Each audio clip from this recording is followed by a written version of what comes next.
ಹಾಂ ಸರ್, ಇವಾಗ ನೋಡ್ತಿದ್ದೀರಾ ನೀವು ಒಬ್ಬರು ಆಟೋ ಚಾಲಕರಾಗಿದ್ದೀರಾ, ಈಗಿನ ಪರಿಸ್ಥಿತಿ ಯಾವ ರೀತಿಯಾಗಿದೆ? ಸರ್ ತುಂಬ ತೊಂದರೆ ಆಗ್ತಾಯಿದೆ ಸರ್. ಈ ಸರ್ಕಾರ ಕೂಡಲೇ ಇದಕ್ಕೆ ಏನೋ ಒಂದು ಪರಿಹಾರ ಮಾಡಬೇಕು. ಇಲ್ಲ ಅಂದರೆ ಕರೋನಲ್ಲಿ ಜನ ಯಾವ ಥರ ಸತ್ತೋದ್ರು ಆ ಥರ ಸತ್ತೋಗ್ಬಿಡ್ತಾರೆ. ನೋಡಿ ಕ್ಯೂ ಎಷ್ಟು ನಿಂತವೆ ಅಂತ ಹೇಳ್ಬಿಟ್ಟು. ಮನೆ LPG ಸಿಗ್ತಾ ಇಲ್ಲ, ಮನೆಗಳಲ್ಲಿ ಗ್ಯಾಸ್ ಸಿಗ್ತಾ ಇಲ್ಲ. ಸರ್ಕಾರ ಹೇಳುತ್ತೆ 25 ದಿವಸಕ್ಕೆ ಸಿಗ್ತದೆ ಅಂತ ಹೇಳ್ಬಿಟ್ಟು ಯಾವುದೇ ಕಾರಣಕ್ಕೆ ಸಿಗ್ತಾ ಇಲ್ಲ. ಅಯ್ಯೋ 35 ದಿವಸಕ್ಕೆ ಒಂದು ಸಿಲಿಂಡ್ರ್ ಬುಕ್ ಆಗ್ತಾಯಿದೆ, 50 ದಿವಸಕ್ಕೆ ಒಂದು ಸಿಲಿಂಡ್ರ್ ಸಿಗ್ತದೆ. ಮನೆಯಲ್ಲಿ 8 ಜನ 10 ಜನ ಇದ್ದರೆ 25 ದಿವಸ ಸಿಲಿಂಡ್ರ್ ಬರೋದು. ದಯವಿಟ್ಟು ತುಂಬ ತೊಂದರೆ ಆಗ್ತಾಯಿದೆ. ಇದಕ್ಕೆ ಸರ್ಕಾರ ಕೂಡಲೇ ಏನೋ ಒಂದು ಕ್ರಮ ತಗೋಬೇಕು. ಬಾಡಿಗೆ ಮನೆ ಇರೋರು ಎಲ್ಲ ಬೀದಿಗೆ ಬಂದುಬಿಟ್ಟು ಅಡುಗೆ ಮಾಡೋ ಪರಿಸ್ಥಿತಿ ಬಂದುಬಿಡುತ್ತೆ.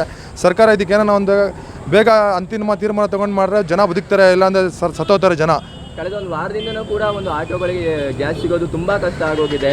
ಎಲ್ಲ ರಾತ್ರಿ ಎಲ್ಲ ಕ್ಯೂ ಮಾಡ್ಕೊಂಡು ನಿಂತ್ಕೊಂಡು ಒಂದು ದಿನ ಪೂರ್ತಿ ಬೇಕಾಗ್ತಿದೆ ಅನ್ನೋ ಒಂದು ಆರೋಪಗಳು ಕೂಡ ಇದೆ. ಆಲ್ರೆಡಿ ಆಟೋದವ್ರಿಗೆ ತುಂಬ ತೊಂದರೆ ಆಗೈತೆ. ಅಂದರೆ ಯಾವ್ದು ಸಣ್ಣ ಪುಟ್ಟ ಬಾಡಿಗೆ ಸಿಗೋದು ಅದು ಇಲ್ಲಂಗೆ ಆಗ್ಬಿಟ್ಟೈತೆ. ಈಗ ಅವ್ರ ಮನೆ ಜೀವನ ಸಂಸಾರ ನಡೆಯೋದು ನಾವು ಭಾಳ ಕಷ್ಟ ಆಗ್ಬಿಟ್ಟೈತೆ.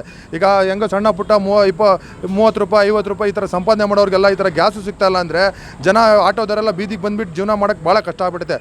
ದಯವಿಟ್ಟು ಇದಕ್ಕೆ ಸರ್ಕಾರ ಆಟೋವ್ರಿಗೆ ಮತ್ತು ಮನೆಗಳಿಗೆ ಗ್ಯಾಸ್ಗಳು ಸಿಕ್ಕಂಗೆ ಕೂಡಲೇ ಇದಕ್ಕೆ ಏನೋ ಸರ್ಕಾರ ಇದಕ್ಕೆ ಮಧ್ಯವಹಿಸಿ ಏನೋ ಅನುಕೂಲ ಮಾಡಿಕೊಡ್ಬೇಕು ಅಂತ ಕೇಳ್ಕೊತಾ ಇದ್ದೀವಿ ಸರ್. ಇದೇ ರೀತಿಯಾಗಿ ಒಂದು ಪರಿಸ್ಥಿತಿ, ಯುದ್ಧದ ಪರಿಸ್ಥಿತಿ ಮುಂದುವರಿತು ಅಂದರೆ ಗ್ಯಾಸ್ ಸಿಗೋದು ತುಂಬ ಕಷ್ಟ ಆಗುತ್ತೆ. ಆಗ ಆಟೋದವ್ರ ಪರಿಸ್ಥಿತಿ ಏನಾಗ್ಬೋದು ಸರ್? ಬೀದಿಗೆ ಬಂದುಬಿಟ್ಟು ಅವ್ರ ಫ್ಯಾಮ್ಲಿಗಳೆಲ್ಲ ಬೀದಿಗೆ ಬಂದುಬಿಡ್ತಾರೆ. ಈಗ ಆಲ್ರೆಡಿ ಸ್ಕೂಲ್ ರಜಾಗಳು ಬಂದವೆ, ಎಲ್ಲ ಫ್ಯಾಮ್ಲಿಗಳು ಮನೆಗಳಲ್ಲಿ ಇದ್ದಾರೆ.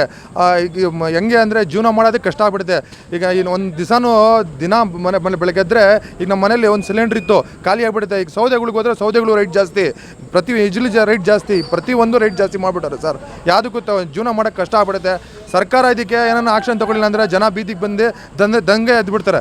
ತಮಾಷೆ ಅಲ್ಲ, ಇದಕ್ಕೆ ಸೀರಿಯಸ್ ಆಗಿ ಹೇಳ್ತಾ ಇರೋದು. ಕೂಡಲೇ ಮಧ್ಯವಹಿಸಿ ಏನೋ ಸರ್ಕಾರ ಏನೋ ಒಂದು ಮಾಡಿದ್ರೇ ಜೀವನ ಬದುಕಕ್ಕೆ ಒಂದು ದಾರಿ ಬರ್ತದೆ ಸರ್. ಈಗ ಒಂದ್ ಕಡೆ ಫ್ರೀ ಬಸ್ ಬೇರೆ ಬಿಟ್ಟಿದ್ದಾರೆ. ಈಗ ಆಟೋದ ಮೇಲೆ ಒಂದು ಡಿಪೆಂಡೆನ್ಸಿ ಕೂಡ ಕಮ್ಮಿ ಆಗೋಗಿತ್ತು ಇತ್ತೀಚಿನ ದಿನಗಳ ಒಂದು ಫ್ರೀ ಬಸ್ ಬಂದ ಮೇಲೆ. ಅದ್ರ ಮಧ್ಯೆ ಈ ಒಂದು ಪ್ರಾಬ್ಲಮ್ ಎಷ್ಟು ಹೊಡೆತ ಕೊಟ್ಟಿದೆ. ಈಗ ಲೋನ್ ಕಟ್ಟೋದಿರುತ್ತೆ, ಮತ್ತೆ ಮನೆ ಬಾಡಿಗೆ ಕಟ್ಟೋದಿರುತ್ತೆ. ಈ ಎಲ್ಲ ಪರಿಸ್ಥಿತಿಗಳು ಹೆಂಗೆ ಸರ್? ತುಂಬ ಹೇಳ್ತಾ ಅಲ್ವಾ ಸರ್, ಈಗ ಲೋನ್ಗಳು ಕಟ್ಟೋಕ್ಕೆ ಇಲ್ಲಿ ಗ್ಯಾಸ್ ಸಿಕ್ಕಿಲ್ಲ ಅಂದರೆ ಬಾಡಿಗೆ ಹೊಡೆದು ಜೀವನ ಮಾಡಿ ಲೋನ್ಗಳು ಕಟ್ತಾ ಇದ್ವಿ. ಈಗ ಏನು ಕಟ್ಟಂಗಾಗಿಲ್ಲ. ಹಂಗೆ ಜನ ಈಗ ನಿಜವಾಗ್ಲೂ ಸ್ವಲ್ಪ ದಿನ ನೋಡ್ಬಿಟ್ಟು ಕರೋನಾದಲ್ಲಿ ಯಾವ ಥರ ಗಂಟೆ ಸಾಯೋ ಪರಿಸ್ಥಿತಿ ಬಂತು, ಅದು ಡಬಲ್ ಸಾಯೋ ಪರಿಸ್ಥಿತಿ ಬಂದ್ಬಿಡ್ತದೆ. ಯಾಕಂದರೆ ಲೋನ್ ಕಟ್ಟಿರೋರು ಯಾರೂ ಬಿಡೋಲ್ಲ. ಫೋನ್ಗಳು ಮಾಡಿ ಮನೆ ಹತ್ರ ಬಂದು ಎಲ್ಲ ತುಂಬ ಕಟ್ಟಿ ಅಂತ ಬಿಟ್ಟು ತುಂಬ ಪ್ರೆಜರ್ ಮಾಡ್ತಾರೆ. ಸರ್ಕಾರ ಇದಕ್ಕೆಲ್ಲ ನೋಡಿಬಿಟ್ಟು ಕೂಡಲೇ ಸರ್ಕಾರ ಇದಕ್ಕೆ ಗಮನ ತೊಗೊಂಡು ಏನೋ ಒಂದು ಒಳ್ಳೆ ಜನರಿಗೆ ಅನುಕೂಲ ಮಾಡ್ಕೊಳ್ಳೋಕೆ ನಾವು ಕೇಳ್ಕೊತೀವಿ. ಅದು ಯುದ್ಧ ನಡೀತದೆ, ನಮಗೆಲ್ಲ ಗೊತ್ತಿದೆ ವಿಚಾರ ಇದು. ಆದರೂ ಸರ್ಕಾರ ಅದಕ್ಕೆ ಹೈಕಮಾಂಡ್ ಅವರೆಲ್ಲ ಕೂತ್ಕೊಂಡು ಏನೋ ಅಂತಿಮ ತೀರ್ಮಾನ ತೊಗೋಬೇಕು. ಇಲ್ಲಾಂದರೆ ಭಾಳ ಕಷ್ಟ ಆಗುತ್ತೆ ಸರ್.